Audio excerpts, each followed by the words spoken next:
berikut aplikasi PPh 21 yang terbaru yang terkait aturan TER ya. Jadi aplikasi PPh 21 ini memudahkan kita untuk menghitung secara bulanan untuk pegawai tetap dan secara tahunan ya, atau A1 atau A2, atau ada yang karyawan yang berhenti ya. Jadi aplikasi ini memudahkan kita untuk menghitung ya. Jadi apabila kalau misalnya karyawan kita lebih dari 100, itu kan kita kesulitan nih dalam menghitung satu-satu. Kalau misalnya di bawah 100 sih masih bisa kita menghitung satu-satu.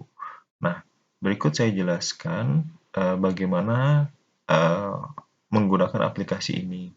Yang pertama sekali adalah kita mengisi nama perusahaan kita, ya, NPWP perusahaan, alamatnya, ya, sampai nomor telepon.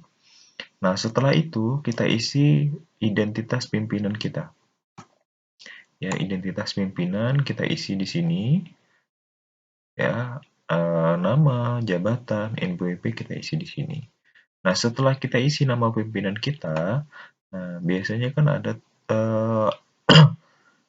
baru kita pilih nama pimpinannya di sini. Untuk apa? Untuk nanti kalau diperlukan bukti pemotongan, ya. Nah, tinggal diklik aja di sini, tetapi terlebih dahulu kita harus isi di sini, ya, nama pimpinannya. Kita pilih klik undi, otomatis nanti berubah langsung NPWP pemotongnya. Nah, pengaturan yang kedua adalah kita mengaktifkan formula gross up.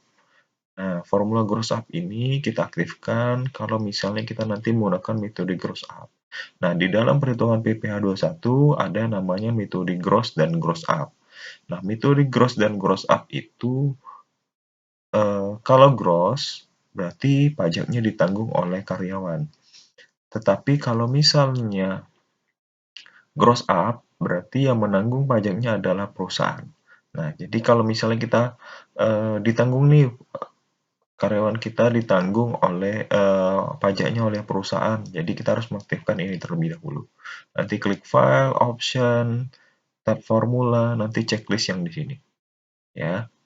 Nah, setelah itu nanti untuk mengekspor kita perlu mengaktifkan developer.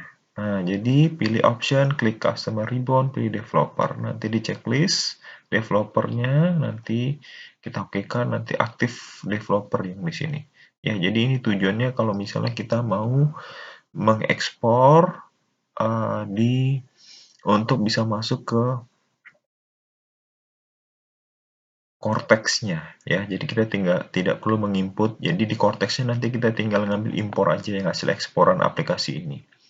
Nah, setelah itu kita mengisi batas upah jaminan pensiun. Nah, jadi perlu kalian ketahui, batas upah jaminan pensiun ini setiap tahun itu mengalami ada perubahan.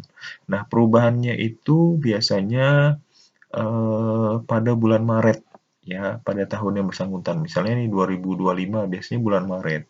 Nah, kenaikan tersebut itu dikarenakan biasanya ada kenaikan PDB ya. Nah, sebuah negara jadi ini juga harus berubah nominalnya dan biasanya ada batas usianya juga nanti berubah. Nah, batas usianya ini nanti supaya apa nih? Biasanya nih ada karyawan kita yang lebih dari umurnya yang masih bekerja, contohnya lebih dari 58 tahun. Nah, itu berarti dia tidak dikenakan jaminan ketenagakerjaan yaitu jaminan pensiun ya, karena nanti jaminan pensiunnya itu menolak ya. Jadi kita menyesuaikan dengan aturan dari BPJS. Nah, nanti setelah kalau misalnya berubah setiap tahunnya nanti teman-teman isinya di sini. Nominal per bulannya ya. Nah, ini sebagai pengurang ya. Ini sebagai pengurang kita nanti. Nah, ini usianya kalau nanti bisa masuk. Oke. Nah, setelah kita mengatur identitas perusahaan kita, dan terus kita isi database karyawan, kita pindah ke si database karyawan. Nah, database karyawan ini kita isilah namanya, NPWP karyawan kita, NIK-nya, ya. Nah, untuk aplikasi ini nanti tinggal teman-teman inputkan aja, ya. Inputkan semuanya nanti otomatis yang di kolom abu-abu ini adalah rumusnya, jadi teman-teman nggak usah diketik, ya. Tapi kalau misalnya nanti tiba-tiba teman mengetik, nah nanti tinggal rumusnya dikopikan aja dari atas. Ya, jadi sudah saya tadi di kolom abu-abu ini.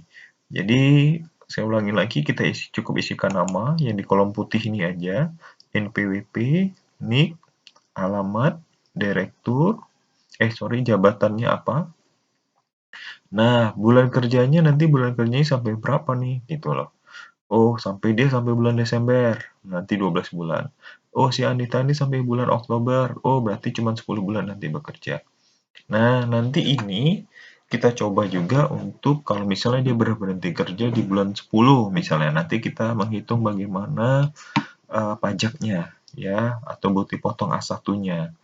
Oke, setelah itu, ingat ya, di kolom abu-abu ini kita tidak perlu mengetik tanggal lahir. Tanggal lahirnya tadi untuk apa nih? Untuk jaminan pensiun, ya. Jadi saya ulangi lagi, ya usia pensiun itu 58 tahun sesuai dengan BPJS Ketenagakerjaan. Bagaimana kalau misalnya di perusahaan rekan-rekan itu ada yang sampai 60? Ya nggak apa-apa, berarti dia tidak dapat kena potongan jaminan pensiun itu aja sih. Ya kalau perusahaan rekan-rekan mengikuti BPJS. Ya. Nah, ini status PTKP-nya. Nanti klik aja ke bawah. Nanti klik aja. Nah, pilih dari TK0 sampai K3. Nanti teman-teman tinggal pilih status dari perusahaan karyawan tersebut. Terus punya NPWP atau tidak, tinggal nanti diklik aja. Nah, metode yang saya jelaskan tadi, di sini ada dua metode, ada gross dan gross up. Jadi saya ulangin lagi, kalau metode gross berarti pajaknya ditanggung oleh karyawan. Kalau gross up berarti pajaknya ditanggung oleh perusahaan. Oke. Nah, di sini menggunakan BPJS atau tidak. Nah, jadi ada pilihan, tinggal kita klik aja. Pilihannya, kalau misalnya perusahaannya itu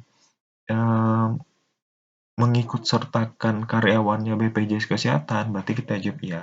Tapi kalau tidak, kita jawab tidak. Nah, ini kenapa sih kadang ada perusahaan yang itu tidak mengikuti karyawannya BPJS? Ya, entah itu BPJS Kesehatan atau Ketenagakerjaan. Tapi yang di kolom ini khusus kesehatan. Atau karyawan tersebut kerja di dua tempat. Nah, jadi kalau misalnya di dua tempat, itu biasanya salah satu perusahaan yang mengikuti BPJS Kesehatan. Ya, nanti satu perusahaan itu nolak biasanya. Nolaknya karena sistem BPJS-nya. Ya.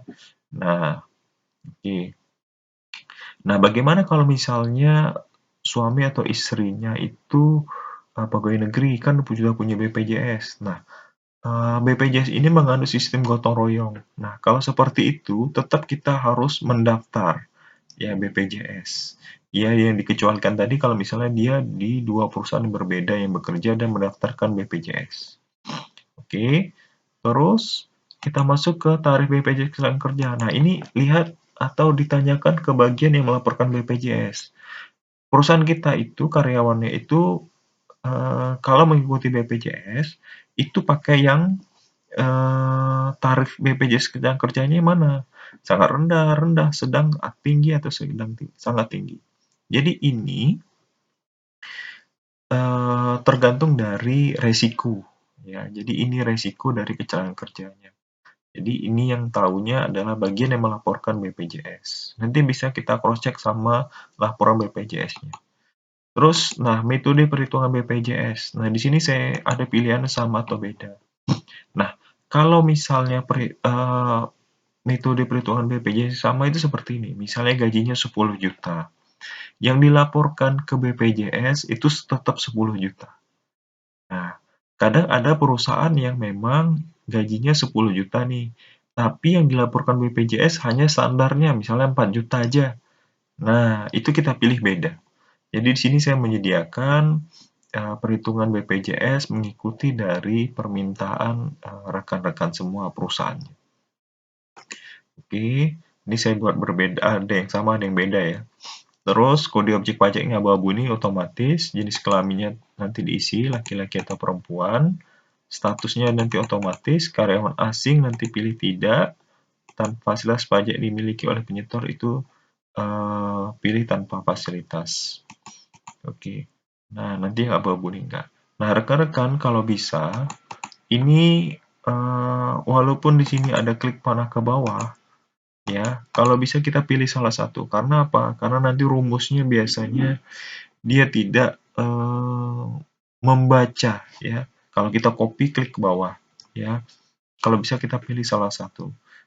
Ada rekan kita di perusahaan sudah dicobanya, dia copy, klik tahan tarik ke bawah semuanya, misalnya ada karyawannya 300 orang, di copy aja tarik tahan ke bawah. Nah, itu nanti ada error ya, error nanti pada waktu perhitungan pajak PPh 21-nya. Oke ya, jadi saya ulangin lagi, rekan-rekan, nanti kalau bisa diklik panah ke bawah aja. Di sini sudah kasih pilihan satu-satu. Oke, setelah kita mengisi data karyawan, database karyawan, ya, nah nanti di sini diisi juga tahun pajaknya. Oke, kita masuk ke bulan Januari. Nah, contoh kita menghitung pajak bulan Januari. Ya, pajak Januari ini nanti otomatis dari data pegawai atau data karyawan yang kita input di database karyawan. Nah, jadi kita cukup mengisikan gajinya aja. Nah, kadang kan ada gaji pokok tuh pasti ya. Nah, gaji pokoknya diinputkan aja rekan-rekan. Jadi yang kolom abu-abu ini saya ulangin, ini jangan diketik. Ini udah otomatis dari rumusnya. Nah, gaji pokok itu nanti rekan-rekan inputkan gaji pokoknya. Kalau misalnya ada tunjangan pangan, input tunjangan pangan, transport, jabatan, tunjangan resiko, tunjangan khusus, atau tunjangan lainnya. Nah, nanti rekan-rekan bisa langsung mengisi tergantung dari penghasilan dari perusahaan rekan-rekan. Ya. Pak, kalau misalnya bagaimana kalau tunjangan kami ini banyak? Nah, masukin aja ke tunjangan lainnya sisanya. Nah, nanti rekan-rekan bisa sambil mengecek nih. Nah, biasanya nih mengecek ya.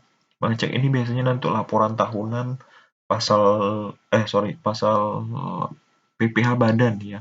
PPh badan itu biasanya dia mengecek total keseluruhan. Nah, jadi sini saya bikin totalnya. Jadi kita bisa sambil mengecek ya.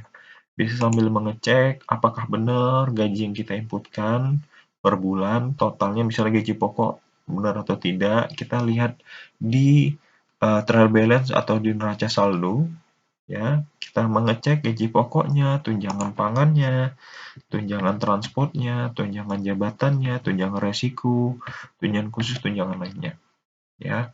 Jadi bisa sambil mengecek ya apakah benar penghasilannya. Nah, nanti ada totalnya. Jadi total yang didapatkan itu nanti otomatis yang di kolom abu-abu ini. Dan kita mengecek benar nggak yang kita berikan ke karyawan, ya lihat di trial balance atau neraca saldonya dicocokkan. Nah, setelah itu kita mengisi upah perhitungan BPJS. Nah, upah perhitungan BPJS ini kalau misalnya nih metodenya berbeda, ya berbeda, kita inputkanlah di sini. Nah, Pak ini sama, ya. Nah, ini saya cuma mengetes aja biar nggak keliru. Sebenarnya kalau nggak kita inputkan nggak apa-apa ya kalau yang sama. Nanti dia menghitungnya dari total gaji ini, seluruhan total gaji. Nah, tapi kalau misalnya Pak cuma gaji pokok aja mereka isi ya, kita terpaksa pilih yang beda, ya. Nanti pilih bedanya jangan di sini, tapi di database karyawan.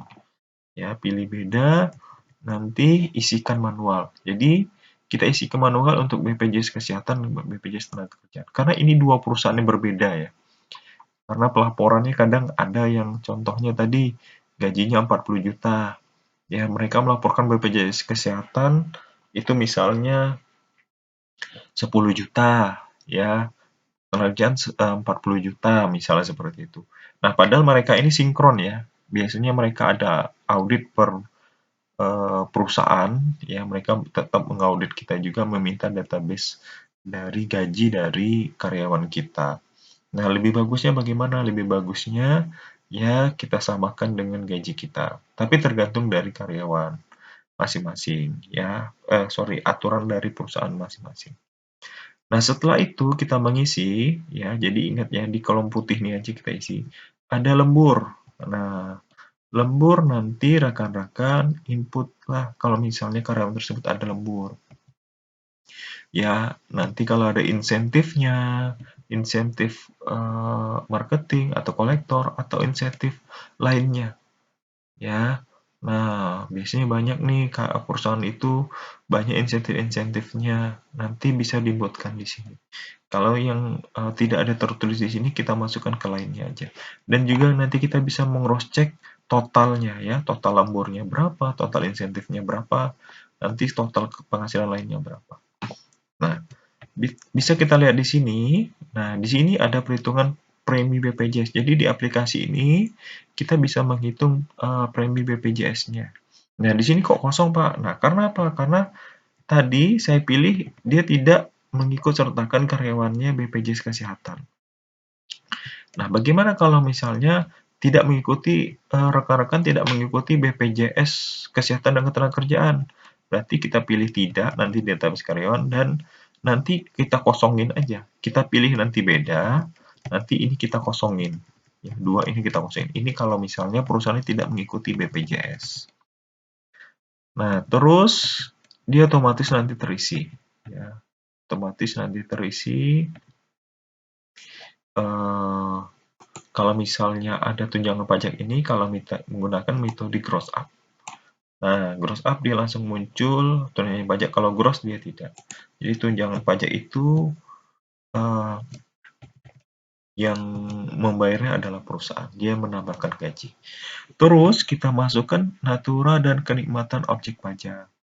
Ya, natura dan kenikmatan objek pajak itu tergantung dari perusahaannya memberikan natura dan kenikmatan objek pajak enggak terhadap karyawannya.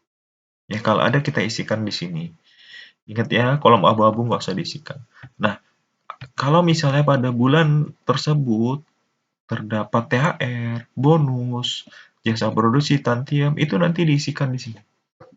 Ya, kalau misalnya dapat THR nih, misalnya kita inputkan di sini. Ya, jadi kolom ini ada setiap bulannya. Jadi kita mengisi per bulan memang, per bulan dari karyawan yang mendapatkan penghasilan. Kalau di Januari ya kita input Januari, Februari kita input Februari sampai Desember. Tergantung penghasilannya itu apa aja. Ya, karena nanti penghasilan apa aja nanti pajaknya juga berbeda setiap bulannya bisa, tergantung dari penghasilan karyawan. Ya, bonus, jasa produksi, tantiem nanti diisi. Nah, nanti ada total dalam satu bulan penghasilannya. Oh, termasuk kategori ter B otomatis. Oh, pajaknya adalah 8 juta. Sekian. Ini otomatis ya, rekan-rekan. Nah, nanti kalian juga bisa membayar pajaknya. Oh, 10 juta. Ini yang harus kalian bayarkan setiap bulan. Ya, ini bayarkan setiap bulannya 10 juta. Ya, kecuali kalau misalnya kalian ada kompensasi dari bulan sebelumnya, tinggal rekan-rekan kurangin aja kompensasi tersebut dengan penghasilan dari satu bulan ini. Nah, apabila kalau misalnya ada zakat atau sumbangan keagamaan, itu kan menjadi pengurang ya nanti pada pelaporan SPT atau perhitungan tahunan. Nah, ini kita bisa masukkan di sini iuran pensiun. Nah, kan ada perusahaan itu yang mengikut sertakan karyawannya di iuran pensiun ya, dana pensiun tapi di selain BPJS ya atau di asuransi lain. Jadi kalian bisa mengisi ya iuran pensiunnya ini nanti jadi pengurang. Ya, jadi ini yang termasuk ini adalah yang dipotong karyawan ya, bukan perusahaan ya. Potongan karyawan nanti. Jadi teman-teman inputkan. Tapi kalau misalnya gimana nggak ada zakat, nggak ada iuran non BPJS yang perusahaan daftarkan, berarti kita kosongin aja. Terus kita inputkan data pemotongan PP21. Oh, tanggal berapa sih? Misalnya, oh tanggal gajiannya langsung kita potong misalnya tanggal 1 Januari ya, kita ganti 1 Januari. Oh, di tanggal 25 berarti kita ganti 1/25. Ini cukup satu ini aja. Yang abu-abunya nggak usah, nanti otomatis. Nah, setelah itu, kalau kita melaporkannya, Nah, melaporkannya saya buat dulu yang manual. Nah, rekan-rekan nanti kalau misalnya nih karyawan cuma sedikit, repot mau eh, mengimpor atau ekspor ya. Di sini ekspor dulu, nanti di Cortex-nya diimpor. Itu tinggal bisa juga input manual. Nah, input manual nanti kalian inputkan di sini. Ini kolomnya sudah saya urutkan. Jadi kalian nanti tinggal pilih ya, tinggal pilih. Nah, video untuk melaporkan ini ada di video sebelumnya. Nanti rekan-rekan coba melihat ya di video sebelumnya. Nah, tinggal input bulannya, posisinya, nama objek pajaknya, penghasilannya. Nah, nanti ini otomatis yang kolom biru ini nanti otomatis muncul di Cortex-nya. Tinggal kita menyocokkan aja. Oke, nitku-nya otomatis tergantung input kita. Nah, jadi ini untuk menginput manual. Nah, bagaimana Pak kalau misalnya karyawan kita banyak, lebih dari 100, kita mau mengekspor dan mengimpornya di Cortex. Kita pilih ekspor ebupot bulanan. Nah, jadi tinggal kita pilih bulan apa kita. Nah, bulannya bulan apa di sini tinggal kita pilih ya, Januari sampai November. Karena nanti yang Desember itu pakai yang tahunan. Januari misalnya kita pilih, ini otomatis. Nah, otomatis. Nah, nanti kalian rekan-rekan nanti inputkan yang kolom yang berwarna biru aja, yang di bawah biru maksudnya. Nah, kolom ini dikopikan. Ya, kopikan.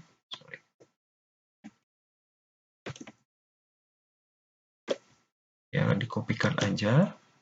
Ya, di copy, nanti rekan-rekan cari file untuk impor yang telah saya berikan. Ya, datanya ada di sini. Nah, saya bikin format ekspor bulanan di sini. Nanti rekan-rekan buka. Ya, tinggal rekan-rekan pastikan. Nah, kalau bisa paste spesial aja. Oke, oke otomatis. Ya, nah otomatis dia menambahkan sendiri. Nanti kalau bisa ininya dikopikan aja. Ini oke. Nah, jangan lupa NPP pemotongnya diubah. NPP pemotongnya ini diubah dengan NPP kita. Nah, oke, NPP kita nanti diubah. Di sini, nanti kita kopikan ke sini. Nah, setelah itu bagaimana? Setelah itu nanti kita cukup klik developer, klik ekspor. Nah, developer, klik ekspor. Nanti tinggal kita simpan ya, di mana lokasinya. Nanti tinggal kita berikan namanya. Misalnya nih, ekspor Januari 2025. Oke, ekspor. Oke, udah. Nanti tinggal kita buka di file Cortex-nya. Nanti kita pilih yang bulanan dan kita impor. Ya, nah untuk proses mengimpornya nanti lihat di video sebelumnya ya. Nah, jadi kita untuk cukup membahas untuk di aplikasi ini. Nah, kita kembali lagi ke rumus kita. Nanti rekan-rekan input yang bulan Februari. Ya, input Februari. Tetap sama seperti yang tadi. Ya, Maret, April, Mei, Juni, Juli, Agustus, September, Oktober, November, Desember. Ya. Nah, perusahaan ini ada juga yang tadi saya bilang ekspor tahunan ada juga. Ya, nah, ini ekspor tahunan. Pak, ini kenapa kosong? Ini karena karyawannya berhenti, makanya saya kosongin. Nanti rekan-rekan tinggal delete aja, gampang kok. Nanti pada ekspornya. Nah, bagaimana kalau misalnya pegawainya itu berhenti? Nah, kita tinggal pilih aja. Contohnya tadi karyawan kita, ya, si Anita nih sampai bulan 10, contoh, si Anita bulan 10. Ya, kita pilih, nanti cukup di sini, klik panah ke bawah, ya. Nah, pilih geser ke atas, pilih Anita. Nah, otomatis dia langsung menghitung sendiri. Ini sampai bulan Oktober. Ya. Nah, jadi tinggal kita pilih di sini aja. Ya, pilih yang khusus di kolom nama aja. Nah, ini cuma note, klik panah ke bawah di kolom nama, pilih nama karyawan berhenti. Ini khusus untuk karyawan berhenti dari Januari atau November. Karena kalau berhentinya Desember, kita cukup untuk tahunan aja. Ya, nanti rekan-rekan tinggal isikan, nanti pilih, nanti di korteksnya di bukti potong A1 atau A2. A2 itu untuk pegawai PNS, ya. Kalau A1 untuk karyawan. Oke, nah di sini tinggal kita input aja sesuai dengan kolom-kolomnya. Nah di sini karena karyawan berhenti itu biasanya nggak banyak, jadi kita itu import manual aja. Sorry, input manual aja. Ya, jadi rekan-rekan tinggal input aja di sini. Udah saya kolomnya udah otomatis. Oke, nah nanti tinggal rekan-rekan input satu-satu. Kalau misalnya lebih banyak gimana? Ya tinggal klik panah ke bawah, nanti otomatis nih. Nah, misalnya ini klik panah ke atas, nah tinggal misalnya. Nah, otomatis dia. Ya. Nah, rekan-rekan tinggal otomatis nanti tinggal klik mana ke otomatis dia masuk. Ya, dan juga nanti ada ringkasan pajaknya. Nah, ringkasan pajaknya per bulan nanti rekan-rekan bisa lihat di sini. Nah, ada kelebihan atau ada kekurangan nanti bisa lihat di sini. Total per orang. Ya. Oke, sekian penjelasan tentang aplikasi PPH 21 ini. Mudah-mudahan membantu rekan-rekan semuanya.